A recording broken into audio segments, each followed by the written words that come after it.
Yarım yanım meni sınaydı Közleriga intizar bilmeydu. Telefonu yani kelmeydu Köklerge yetdi zar bilmeydu. Sen uçunla fervana alım yaman, gözleringe divana alım yaman. Men güyek yegane yulduzum sen. Seni söylemem Görsem seni ihtiyarsiz külümem. Seni söylemem Günde her xil şirin hiyallarını sürümem.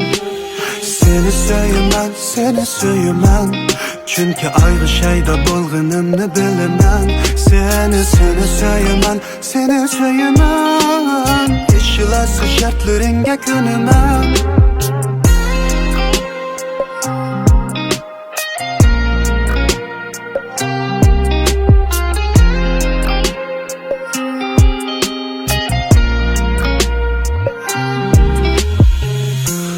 Şurasıya göz salmaydı Sen üçün öngen güllerim solmaydı. İtibarsız könlüm yanmaydı ya könlümü algılı olmaydı. Sen üçünle fervana alım yaman, sözleringe divana alım yaman. Men güyek yegane yulduzum sen. Seni söylemem Görsem seni ihtiyarsiz külümem. Seni söylemem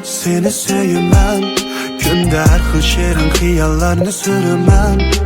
Seni söylemem Çünkü ayrı şeyde bolğunumnu bilemem. Seni söylemem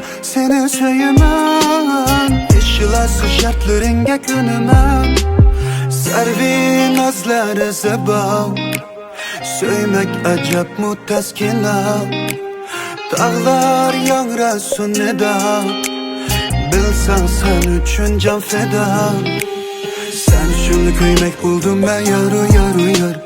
Sen şunu ölmek buldum ben yar. Yüzlep mığlap mektup yazdım buldu hem de yeter.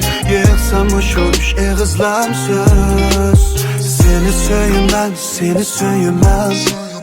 Görsem seni ihtiyarsiz külümem. Seni söylemem Günde her xil şirin hiyallarını sürümem. Seni söylemem Çünkü ayrı şeyde bolğunumnu bilemem. Seni söylemem İşilası şartlarınga könümem.